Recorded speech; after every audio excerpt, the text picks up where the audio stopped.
Hello and welcome to Pause with Nandini. Today I have a really special guest, Zehra Naqvi, who is an author, an independent journalist, and has just published her memoir called The Reluctant Mother, a story no one wants to tell, published by Hay House. It is available in bookstores and online, and it seems to be creating quite a storm in India. I've been reading a lot of reviews and seeing a lot of pictures of people with the book, and I can't wait to get my own copy. But before that, we're going to hear all about it from her. Zara writes on gender, literature, and socio-political issues. She has been published widely, nationally and internationally. She's also been featured in the RBTC list of the 100 most inspiring women from Uttar Pradesh and appeared on a TV documentary on women achievers from Uttar Pradesh. She has appeared on international radio as well, speaking of gender issues. And this book is a memoir that narrates the story of 3 years of her life. A lot of women are identifying with many aspects of this book. And it's been called many things. It's been called truthful and raw and personal and intimate. And I cannot wait to hear about the journey of the book and what it meant to her. So welcome, Zehra. Lovely to have you with us. Thank you, Nandini. Lovely to be here. Thank you for inviting me here. Absolutely. May we see the beautiful cover of your book? Sure. Here's the book. Here it is. The Reluctant Mother by Zehra Naqvi. Please do get a copy of it. Zehra, is it available in Australia, overseas as well? It's available on Kindle. As far as I know, it's available in paperback in the US and the UK, probably Australia as well. I'm not sure about that, but it's available on Kindle in any case. All right, great. So the book, as I said, it's been called poignant and truthful and raw and hopeful, comforting. Obviously, it's touched a nerve with women. And the story of motherhood seems to be one that has a lot of ideal qualities attached to it. And with the truth sort of brushed under the carpet, what did you hope this book would mean for your readers when you wrote it? I began writing this book many years ago. It started off as a blog. In 2013, when my son was almost a year old, it's about 10 months old, I started this blog. And how it came about was I was, watching a film called Julie and Julia about Julia Child with her famous recipes and all. And Julie Powell blogs about. And Julie Powell is this woman who feels that she's at a very low stage in her life, and she starts blogging about it. And I felt at that moment that I was at a very low stage in my life. And the movie just hit me, and I said, I'm going to blog about it too. Because everyone around me was expecting me to be happy. But at that point of time, I was going through a very difficult period, which I've recorded in my book. And I wanted to be able to speak my truth, to be able to find that someone out there can relate to this. Why am I such an aberration in the society or the community that I belong to or the people surrounding me? Why is there no one like me? But when I started blogging about it, I began to get this very steady stream of messages from women, not just across India, but across the globe. And the one common refrain in that was that you're very brave to be writing about these things because this is exactly what we feel, but we cannot say it out loud because we're going to be judged as bad mothers. So how I started writing it was just to speak my own truth. But over time, it became the truth of so many different women who started approaching me and telling me to, just don't stop writing. And several of them, the first one was a lady from Canada, a fellow blogger. She's must be my mother's age at least, and she was writing about the empty nest stage, and I was writing about the new mother stage. So it was just the direct opposite of it, and our experiences were very different from each other. But she said that there is a certain honesty and truth that rings out, and your story needs to take the form of a book. And she said this way back in 2014. She was the first person to suggest that. And now the books come out in 2021. So you see, it's been a very long journey. And I hadn't even thought that it would be a book, but it was the readers of the blog who kept asking me, you should make this into a book.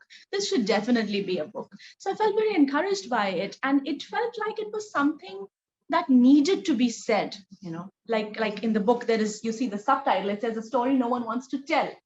So if in effect, it is a story of every mother, because the moment the title was finalized, my blog was called The Reluctant Reproductionist. I didn't call it The Reluctant Mother, because there's a difference in being someone who's given birth to a child and being a mother.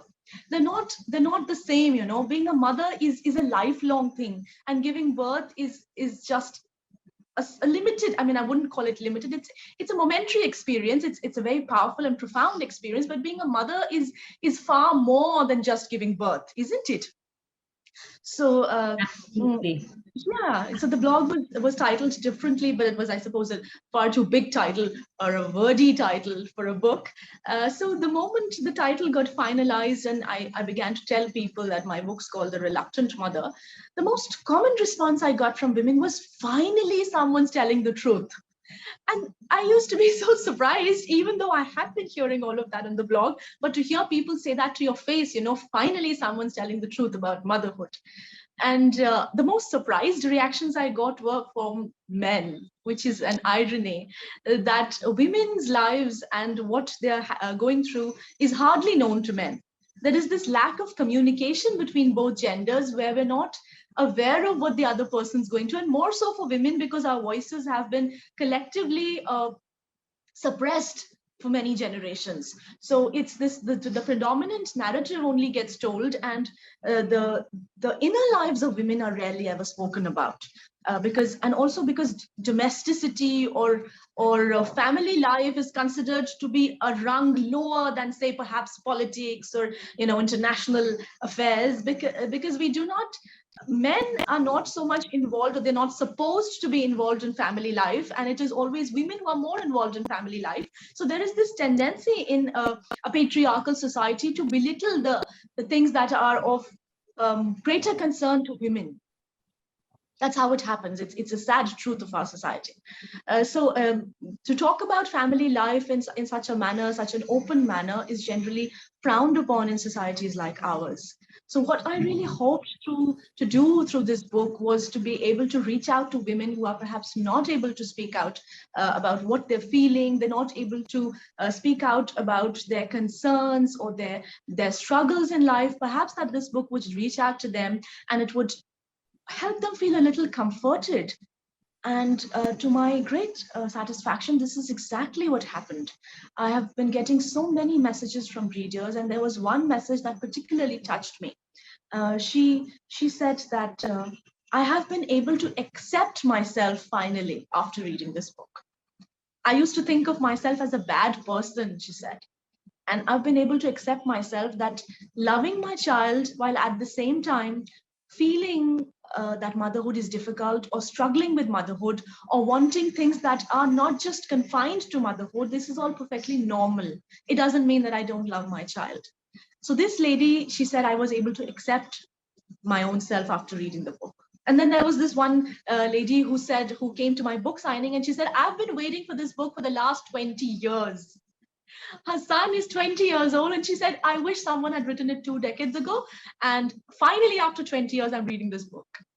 So that was really touching. It's very moving. It is very moving to hear this, how much of a woman's inner life stays unexpressed, and I think what you have done is something quite remarkable in that sense. But I do want to bring it back to you in terms of writing. I know, I write poetry, and I know a lot of the ways in which I process the world is through writing. So did this writing of this book help you process some of the difficult emotions or even conflicted thoughts that you went through as a mother and as a human being? I mean, it's, everything is not only around motherhood, but even as a human being, as you're growing and you're evolving and you're learning, did the actual writing of it help you as a person? It certainly helped me, but I would say that the writing part is something we can do in our diaries as well, our personal diaries, right? And I've had a diary since the age of 9. I think what triggered that was my father passing away. So from that time, I've been writing in my personal diary, and that is cathartic. But to be able to find, because human beings are social animals, right? We don't live in isolation. We've always lived in tribes and groups, right?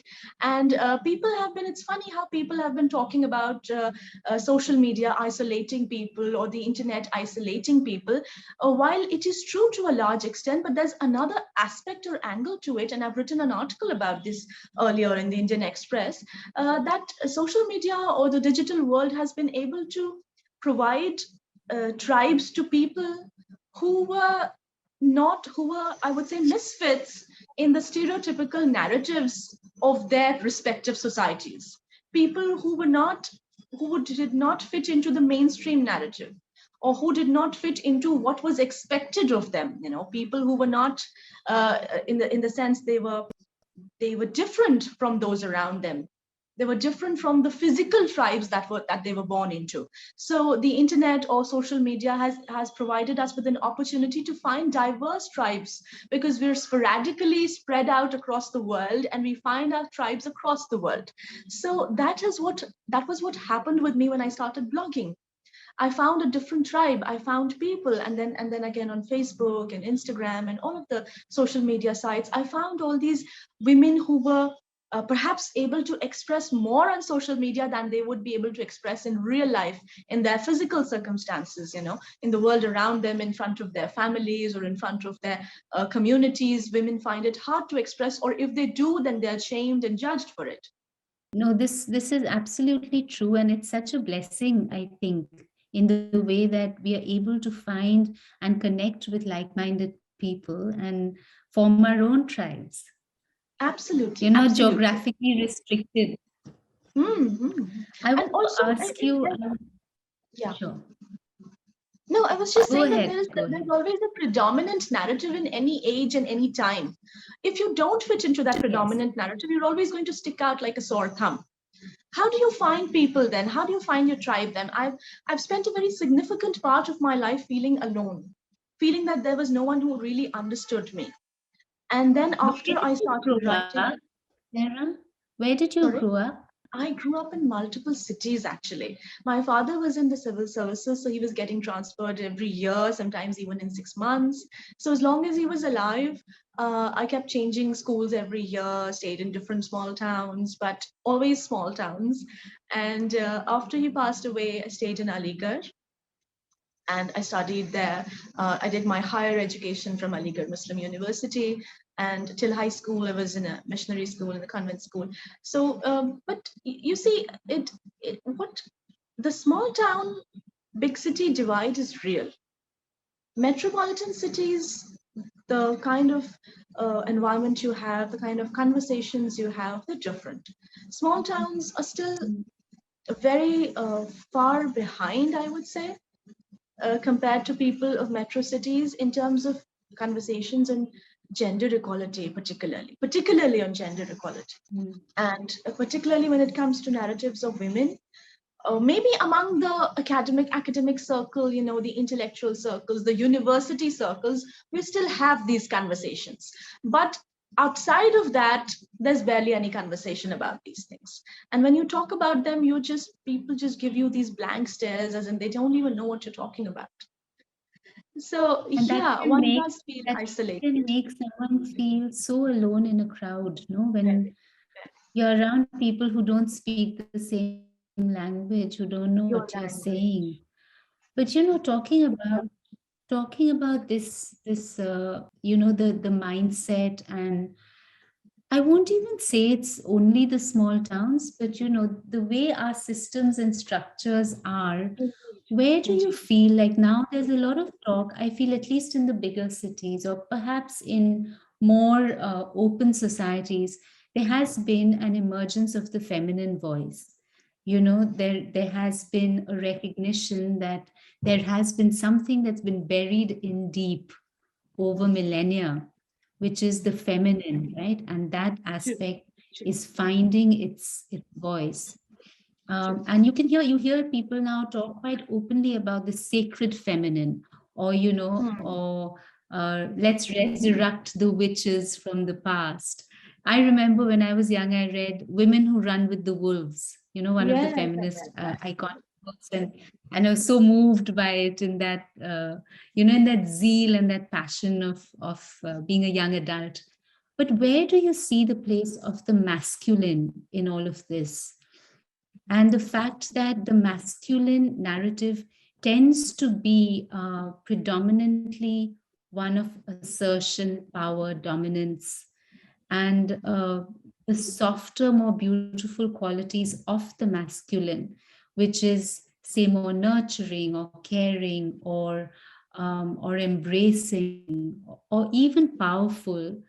Where do you see its impact, the lack of that, affecting society today? I know you've spoken about and written about gender, so I was curious to know your views. That's a very good question. Thank you, Nandini. It also makes me reflect. I feel like I wrote an article about this many years ago about androgynous personalities. Uh, Creative people mostly, but not just creative people. All of us have equal parts, or maybe not equal, but at least some parts masculine and some parts feminine inside us. We have some parts Right. of us are masculine and some parts of us are feminine.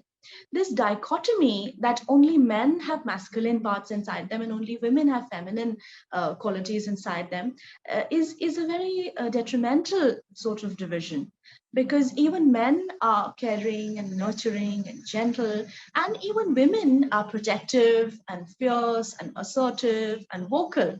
But we want to suppress the feminine parts of men and the masculine parts of women so that we can just bracket them in these very clearly labeled categories, because humans love to label things and put them in very clearly demarcated categories. We are confused by things that are not black and white. We are confused by things that are not fitting into these very clear binaries of, like I said, the good mom and the bad mom, or the good person and the bad person. We want to have all these very clear binaries and these very clear divisions. So we want a man to fit into the definition of what we think is masculine, and a woman to fit into the definition of what we think is feminine. But all people, whether men or women, they have all sorts of energies inside them, both masculine and feminine. So if you see that a woman who's considered very gentle, or who's considered very soft, is still going to be very protective towards the people that she loves, and she would fight tooth and nails for the people that she loves and for protecting whatever it is that she loves. And the same goes for a man. A man is also Sure. going to fight for and protect the ones and the things that he loves, and at the same time is going to be gentle with the people that he loves.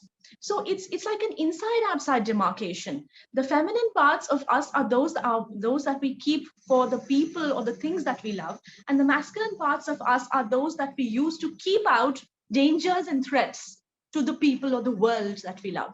And to that That's extent, interesting. isn't it? Interesting Isn't it? perspective. Yes.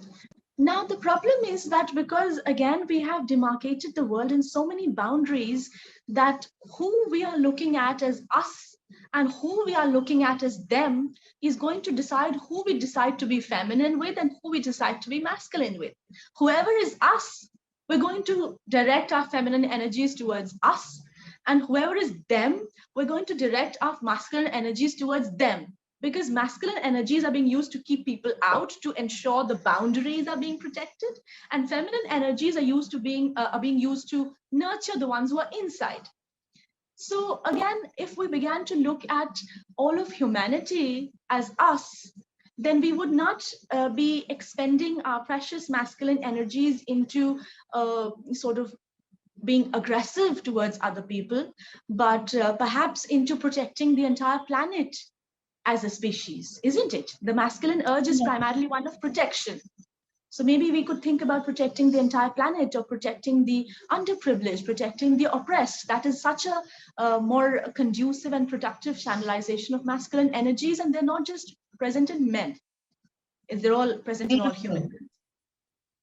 Absolutely. And I think even culturally in India, you know, there are so many mythological examples of that as well, you know, and somewhere I think, you know, we've reached a stage in society now that we've sort of forgotten all the good and now we only fight about the bad.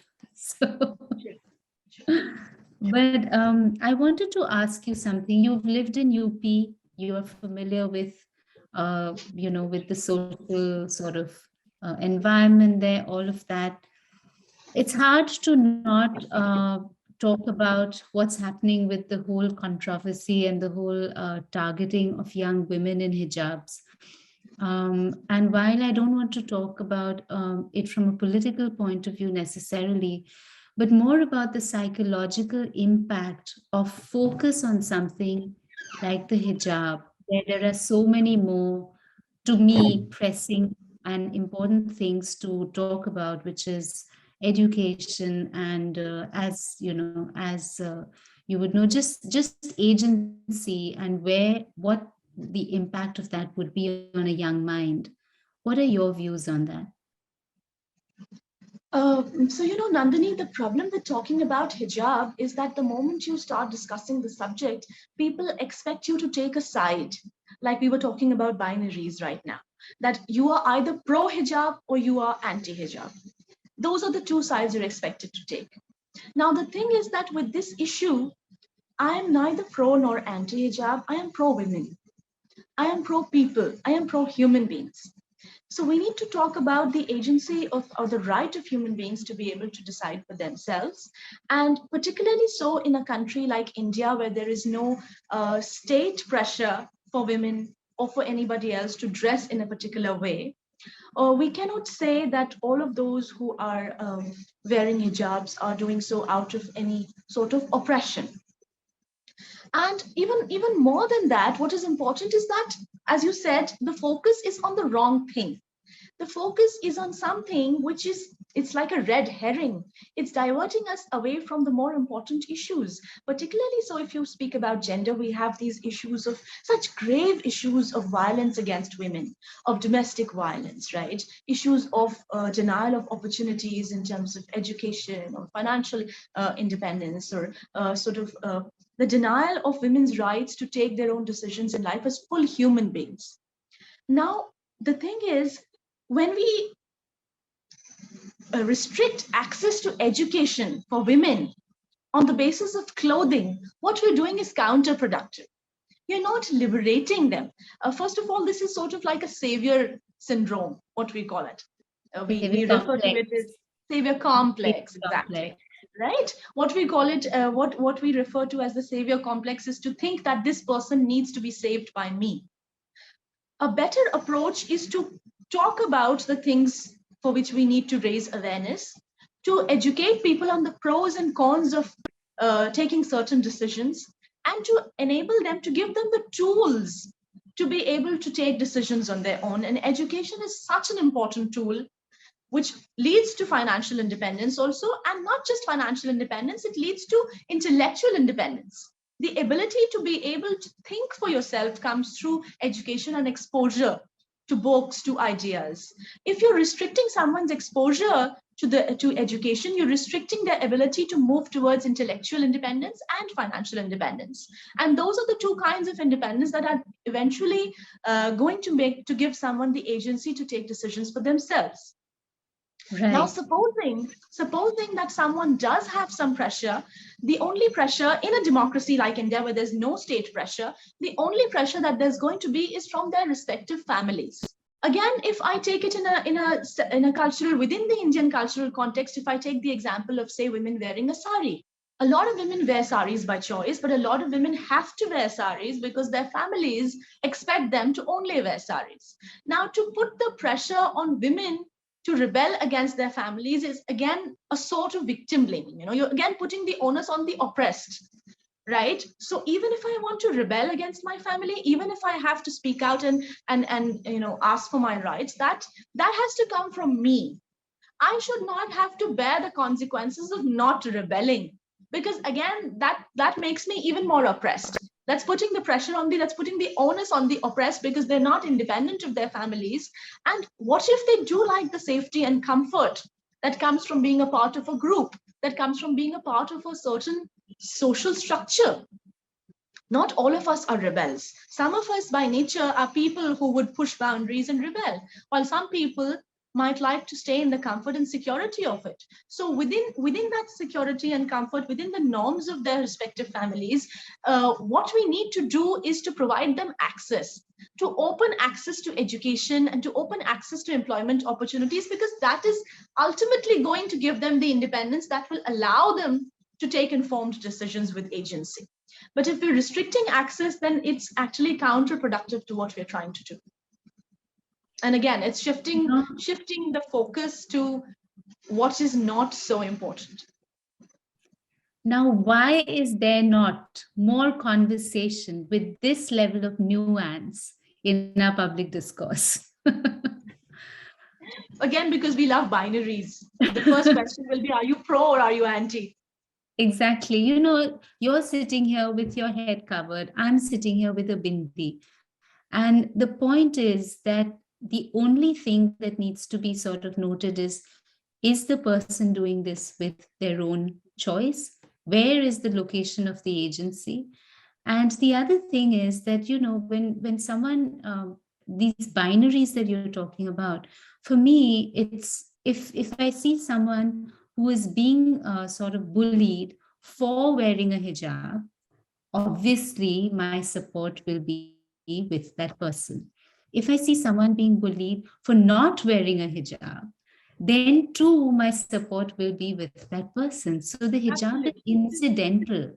As you Exactly. started this answer with, the object is the person, and Exactly. that's the location of your concern. So it's a nuanced discussion. I'm glad we've had this, a bit of talk around this, because I think it's important for women who are able to voice a rational sort of a perspective on this to actually speak out. So thank you for sharing your thoughts. One of the things I do want to talk about, though, sort of in this context, is the idea of appropriation, the idea of passing the mic. You know, a lot of in the liberal circles or even in the activist circles or writers, there is a lot of discussion now about who actually has the right to speak for somebody else or to speak on behalf of someone. For instance, when we're talking about marginalized communities, there's a rejection of this idea of passing the mic, because the idea is, who are you to pass me the mic? Let's facilitate an ecosystem where there is no need for anyone to pass the mic. You have your own space and you have your own voice. In this regard, for instance, would you say as a writer, I could write a story of a man uh, born in an environment that I'm completely unfamiliar with? And would you consider that appropriation? I mean, we can take this into many different contexts, but basically my question is, are we to write only about what our own experience, direct experience is? And no, certainly not. As a writer, one always writes about different people in different contexts, and sometimes male writers write in female narrators' voices, and sometimes female writers write in male narrators' voices. And that's perfectly all right. As a writer, you have that sort of creative license to tell different people's stories. But the important thing is to be sensitive to the context that you're writing about. So if you're writing about a context that you haven't been a part of, which you've only observed from the outside, so then you have to be painstaking and meticulous about learning the nuances of that context, about speaking to people who have lived within that context, so that you know that you can bring their voices out authentically in your writing, and you're not just bringing your own biases to that writing. You have to be able to spend some time studying that culture or speaking to people from that culture, so that you can appreciate what certain things mean in a certain context, because the context makes a huge difference. Right. The same thing might mean something else in a different context, and it might mean something completely different in a second context. So as a writer, it is a responsibility, or as someone who is speaking out for marginalized communities, of course, we do speak out, and that's what we talk about when we speak about allies, right? So when you're talking about marginalized communities or writing about a certain context that you're not very familiar with as a person, or it's not personally your context, then you have to take care to know the nuances of that context, to know the concerns of the people, to know how what their feelings or what their thoughts are, what are the issues that they're grappling with. It's like you have to, if you're writing about a woman, you cannot bring the male gaze to it. That is appropriation, that is a sort of I would say it's a strong word to use, but it's a violation. If you're bringing a white man's gaze to write about a black man, so that is where the violation comes in. So you have to bring in a certain sensitivity to understand the context, and you have to bring the voice of those characters, the authentic voice of those characters, so that you can present the authentic concerns and issues. That sort of sensitivity is needed. No, I totally agree. And I think also the proof of the pudding is, in the eating. So if someone has put out a creative work, and then you have to be prepared. If you haven't done your homework and you haven't done a good job, then you have to be prepared for it to be panned, I suppose. True. I'm going to digress completely now, right? We've talked about very serious things, but we're going to talk about serious things in a bit of a different perspective. I read one of your posts about the book Cosmos Mm. and the dedication to love and in the vastness of space and the immensity of time. And it just took me back, again, some of the most intense conversations I think you have in your early 20s with your friends, staying up all night discussing the cosmos and your place in the universe. And over years, that changes, right? We read, we learn our life experiences. What is the place of man or woman in the universe? Is there anything beyond what lies beyond life, what lies beyond death? And I know you've had a very personal, intimate experience of loss with the passing of your father when you were only 9. What is it that you know for sure?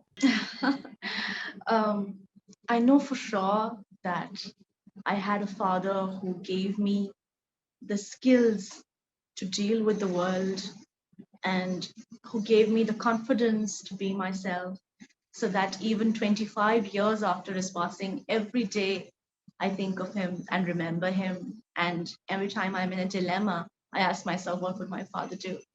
That is something I know for sure.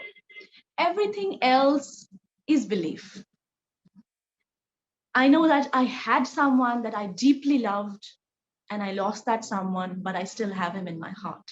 That's something I know for sure.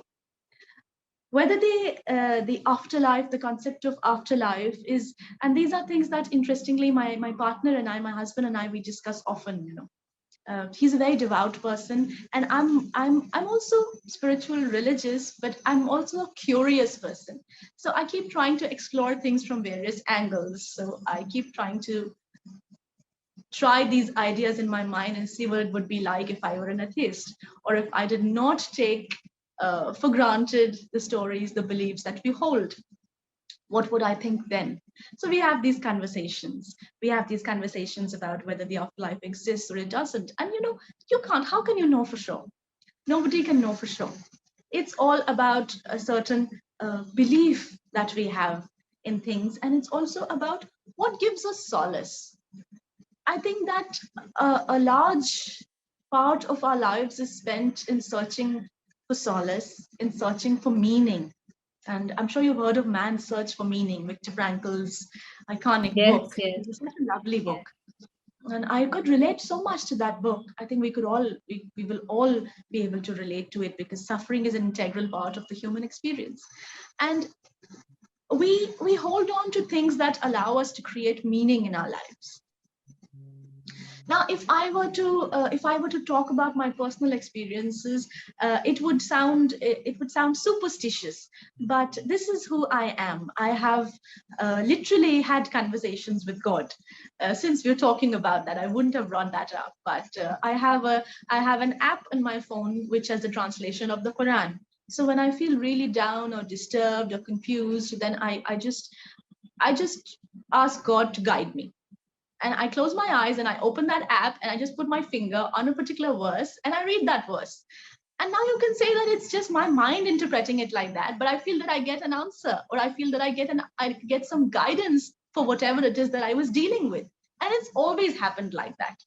That's my belief. It's who I am. One could say that it's the way that my mind has been conditioned, but then everything is conditioning. The food that we like to eat is a function of conditioning, where you grew up with, who your parents were, what did they feed you. That's the food you're going to like to eat.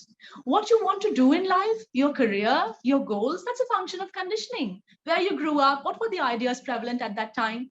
So when we talk about, and also this is related to the hijab also, we say that the hijab is a part of conditioning. Well, all kinds of dresses are part of conditioning. Jeans is a part of conditioning. Mini skirts are a part of conditioning. The shalwar kameez is a part of conditioning. If you were living in China, you would, no matter how traditional you are, you would not wear a sari or a shalwar kameez, right? You would wear a kimono. Oh no, that's Japanese. The kimono is Japanese. So my point is, everything is conditioning. The kind of person we fall in love with, the kind of partner we choose for our life, everything is conditioning. So faith is, yes, it is a part of conditioning, but for me personally, I've experienced it in my life, and I've experienced it in very profound ways. So I do hold on to the idea that I'm going to meet my father again one day, someday. But even if I don't, and even if there is no afterlife, there is this. Since you mentioned Cosmos, Andrew Yan, whom the dedication was for, Carl Sagan's wife. After Carl Sagan died and was asked whether she now believes in the afterlife, because when people die, you want to believe that they're still somewhere. And she said this very beautiful thing, and that really made me think. She said that she quoted Carl's dedication to her, in the vastness of space and the immensity of time. It is my joy to share a planet and an epoch with Annie. And this is one of the most beautiful dedications that could ever be. Got chills. Isn't it? You get goosebumps. Mm. And then she said, the fact that I met Carl, the fact that we loved each other, the fact that we saw each other and we found each other, and that we cherished and nurtured each other in the way that we did, and the way that we nurtured our families, that is quite enough. Even if he's nowhere, even if I don't meet him again, and these are my words, even is my desire, hoping that it is. But Anne didn't say even. She said, I don't think I'm going to meet Carl again. She was very clear about it. She said, I'm not going to meet Carl again, but the fact that I met him, that's so much to be thankful for. And yeah, that is what I feel about my father as well. The fact that I had a father like that, and I see other people, and not everybody has fathers like that. The fact that the first 9 years of my life, we talk about childhood trauma, the first 9 years of my life are an untouched gift with zero trauma, zero negative emotions, zero painful memories. Untouched. Absolutely blissful 9 years of my life. How much love he filled you with, that so many years later it still vibrates in your being. Yes. So Absolutely beautiful. that's enough. Isn't that enough? This kind of conversation, I think we can have forever. It's Absolutely. to talk about, And you right? being a poet, and I love the poems that you write, so I can understand that we can have this conversation forever. Thank you. So just to wrap up, firstly, I do wish you would read us something a little bit from your book now that you have it right there. It's All within right. reach for me. So if you can read us a little bit, and then I'll wrap up with one last question. Okay. So since we've been talking about love and all of that, I'll read the part of the book, one page from my book, and this is from close to the ending of the book. So I read out this part at my book launch as well. And it's my favorite part because it talks about the love between my partner and me. And before I read out, I would also like to say that this book is not just about motherhood, it's also a love story. It's a story of love between a married woman and a married man, both married to each other, because the kind of love that we usually like to talk about, the glamorous sort of love, is of people who are not married to each other. Whether they are people who are unmarried, or whether it's someone who's one of them's married and wants to, is in love with someone else or something of that sort. But the kind of love that we don't want to talk about is between people who are married to each other.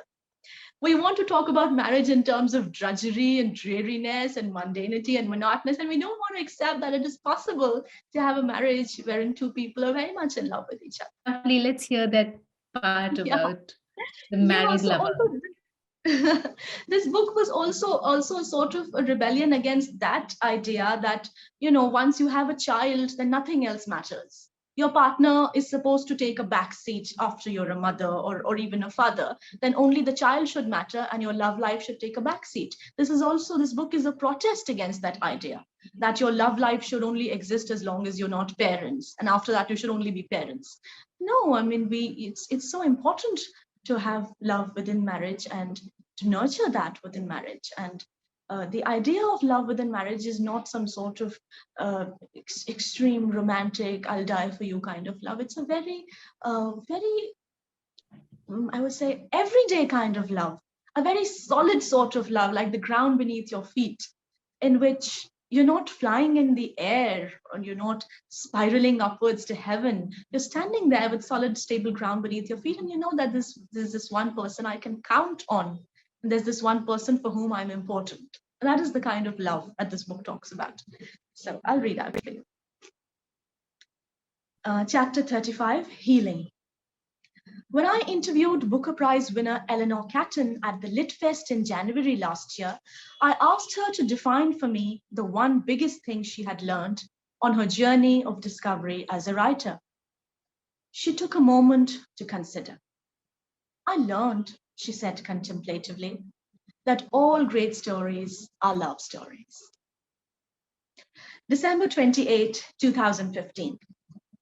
As the months rolled by, I realized that in the time we were apart, I had romanticized my husband far beyond the truth.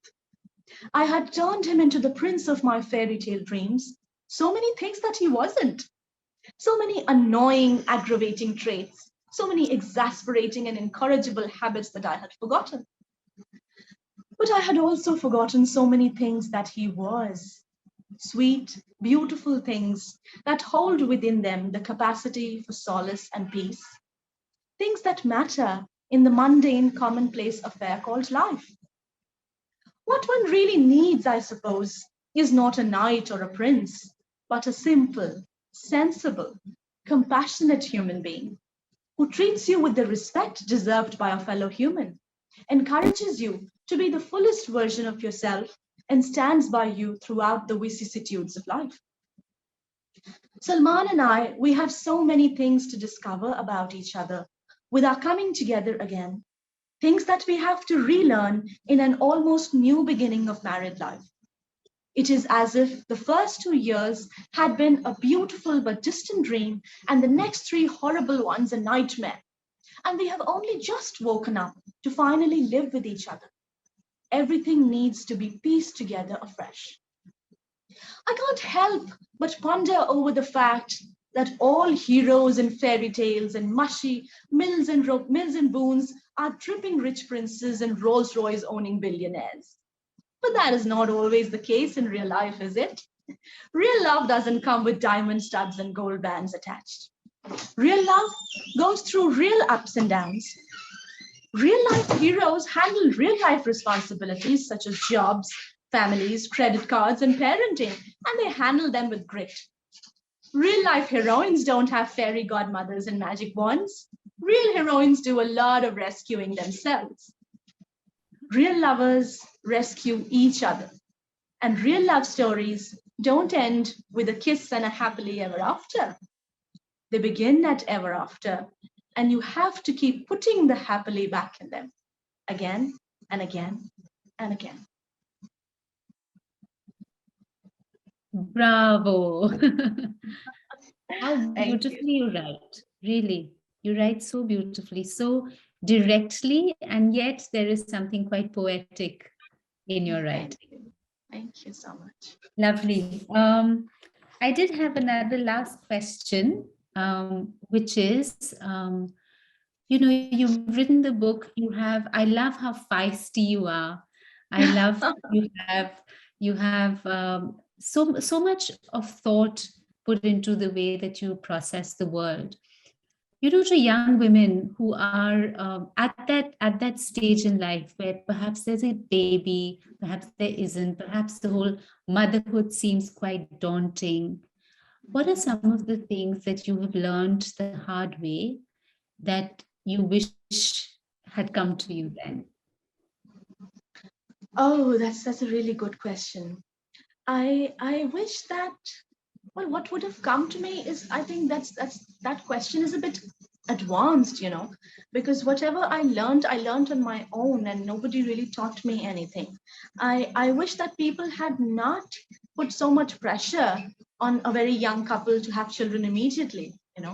I wish that our marriage had been given time to grow and flourish and bloom into its full self before we became parents. I wish that we had been more ready to become parents. I wish, most importantly, that someone had told us that the financial aspects of becoming parents, that how important money becomes once there's a child in the picture. Because when you're young, you're not even thinking about saving or financial prudence. You're both earning money and you're living your life and you're living it up, so to speak. I wish that people in our Indian culture would not, and you know that I'm a person who believes in God, but I don't believe in God as someone who's just going to mollycoddle me, so to speak. Everything cannot be pushed on to God. God's going to take care of everything. You have to take some responsibility for your own life. God helps those who help themselves. That should be the motto. And I wish that we had not been pressurized into believing so much. Not that believing, but we've just been sort of forced to comply with the society, and you have to put up a huge amount of resistance to the idea that just go ahead and God's going to take care of it. No, you have to plan. You have to be very practical. You have to think ahead. You have to think forward in terms of how you're going to plan your life. Of course, we can't plan everything, but we still have to have a strategy of how to live life in the best way, not just for ourselves but also for our children, right? So I wish that people had told me these practical aspects of parenting, and I wish that someone had told me that the anger that I'm feeling is not towards my child, you know and I wish that I could have learned to be more patient with my child, and I still struggle with that. I still reprimand myself. I still want to be more patient with my child. I wish that we, uh, you know, sort of advocated more patience with children as a culture. And that's what I want to advocate. We are harsh with children in this culture. And strictness is good, but more patience is what is required. So many beautiful things to think about and so thought provoking, really, spanning gender and parenthood and the cosmos and love. It's been an absolute pleasure speaking with you. And I hope many people go out and buy The Reluctant Mother. And I will certainly read it and I will give you my feedback on it as soon as I'm done. And thank you once again for joining us on Pause with Thank you Nandini. for all these questions, very probing, and they made me think. Lovely questions. Thank you. Thank you. Bye bye.